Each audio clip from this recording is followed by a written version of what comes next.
రాజ్యసభ సభ్యులు వివేక్ ఠాకూర్ జనవరి 18వ తేదీ నుంచి 20వ తేదీ వరకు 3 రోజుల పాటు ఏలూరు జిల్లాలో పర్యటించారు. ఆగిరిపల్లి మండలం ఈదర, ఉంగుటూరు, లింగపాలెం మండలం బోగోలు, నూజివీడు మండలం యనమదల గ్రామాల్లో జరిగిన వికసిత్ భారత్ సంకల్ప్ యాత్ర కార్యక్రమాల్లో పాల్గొన్నారు.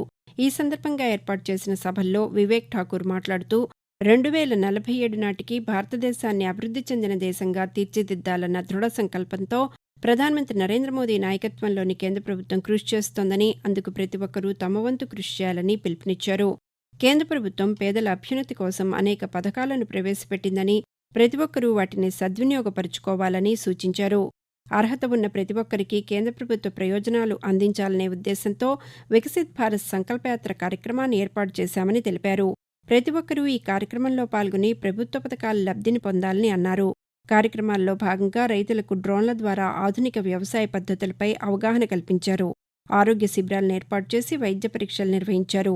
ఉజ్వల పథకం కింద గ్యాస్ కనెక్షన్లు, ఆయుష్మాన్ భారత్ ఆరోగ్య కార్డులు వంటి అనేక కేంద్ర ప్రభుత్వ పథకాల ప్రయోజనాలను లబ్ధిదారులకు అక్కడికక్కడే అందజేశారు. వివిధ పథకాల ప్రయోజనాలు తమ జీవితంలో ఎలా ఉపయోగపడ్డాయో లబ్ధిదారులు వివరించారు. కార్యక్రమంలో జిల్లా కలెక్టర్ ప్రసన్న వెంకటేష్, కేంద్ర రాష్ట్ర ప్రభుత్వ అధికారులు పాల్గొన్నారు.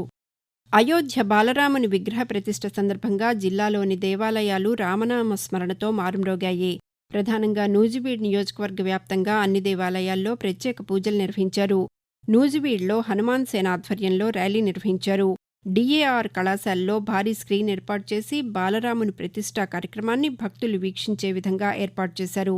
ఈ కార్యక్రమంలో సినీ గేయ రచయిత అనంత శ్రీరామ్ పాల్గొని శ్రీరాముని పాటలు పాడి భక్తులను అలరించారు. బాలరాముని వేషధారణలో చిన్నారుల ప్రదర్శనలు ఆకట్టుకున్నాయి.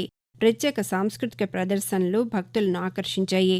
ఏలూరు జిల్లాలోని 261 రైతు భరోసా కేంద్రాలను ధాన్యం కొనుగోలు కేంద్రాలుగా గుర్తించి ఇప్పటివరకు 41,442 మంది రైతుల నుంచి 710.05 కోట్ల రూపాయల విలువైన 3,25,043 మెట్రిక్ టన్నుల ధాన్యాన్ని కనీస మద్దతు ధరకు కొనుగోలు చేసినట్లు జిల్లా సంయుక్త కలెక్టర్ బి లావణ్యవేణి తెలిపారు.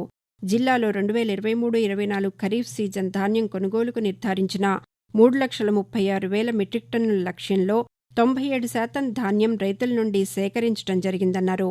ధాన్యం కొనుగోలు కేంద్రాలను 15వ తేదీ నాటికి నిలుపుదల చేయటం జరుగుతుందని, రైతులందరూ ఈ విషయాన్ని గమనించాలని సంయుక్త కలెక్టర్ సూచించారు. పెదవేగి మండలం పెడకడిమి గ్రామ రైతు భరోసా కేంద్రంలో ఆచార్య ఎన్జీ రంగా వ్యవసాయ విశ్వవిద్యాలయం, ఏలూరు వ్యవసాయ శాఖ ఏరువాక కేంద్రం సంయుక్తంగా జనవరి 22వ తేదీన నిర్వహించిన చిరుధాన్యాల సాగులో జోడింపు విలువ అనే అంశంపై రైతుల అవగాహన సదస్సు జరిగింది. మార్టేరు ప్రాంతీయ వ్యవసాయ పరిశోధనా కేంద్ర ఏడీఆర్ డాక్టర్ ఎం భరతలక్ష్మి మాట్లాడుతూ, చిరుధాన్యాల సాగులో ఆధునిక వ్యవసాయ యాజమాన్య పద్ధతులు పాటించడం ద్వారా రైతులు అధిక దిగుబడులు సాధించవచ్చని అన్నారు. రైతులు తమ పంట భూముల్లో ప్రత్యామ్నాయ పంటల విధానం అవలంబించాలని సూచించారు. ఒకే భూమిలో ఒకే పంట 2 సార్లు నాటడం వల్ల భూమిలో పోషక విలువలు తగ్గిపోయి పంటల దిగుబడి గణనీయంగా పడిపోతుందని ఆమె తెలియజేశారు. 14వ జాతీయ ఓటర్ల దినోత్సవ వేడుకలు జిల్లా పంచాయతీ కార్యాలయంలో జిల్లా పంచాయతీ అధికారి టి. శ్రీనివాస్ విశ్వనాథ్ ఆధ్వర్యంలో నిర్వహించారు. ఓటు వేయడం లాంటిది మరొకటి లేదని, నేను తప్పకుండా ఓటు వేస్తానని అనే ఎన్నికల సంఘం నినాదంతో జిల్లా పంచాయతీ కార్యాలయం సిబ్బంది వేడుకలను జరుపుకున్నారు. ఈ సందర్భంగా డిపిఓ శ్రీనివాస్ విశ్వనాథ్ మాట్లాడుతూ, స్వేచ్ఛాయుత, నిష్పక్షపాత, ప్రశాంత వాతావరణంలో ఎన్నికలు జరగాలని, ఎన్నికల నియమావళి మేరకు ఉద్యోగులు విధులు నిర్వహించాలని సూచించారు. జిల్లా కలెక్టర్ ప్రసన్న వెంకటేష్ జాతీయ నులిపురుగుల నిర్మూలనా దినోత్సవం కార్యక్రమ పోస్టర్లను జిల్లా సంయుక్త కలెక్టర్ బి లావణ్యవేణి జిల్లా అధికారులతో కలిసి విడుదల చేశారు. ఈ సందర్భంగా ఫిబ్రవరి 9న జిల్లాలో 1 నుండి 19 ఏళ్ల వయసు వారందరూ తప్పనిసరిగా ఆల్బెండజోల్ మాత్రలు తీసుకునే విధంగా చర్యలు తీసుకోవాలని సంబంధిత అధికారులను ఆదేశించారు.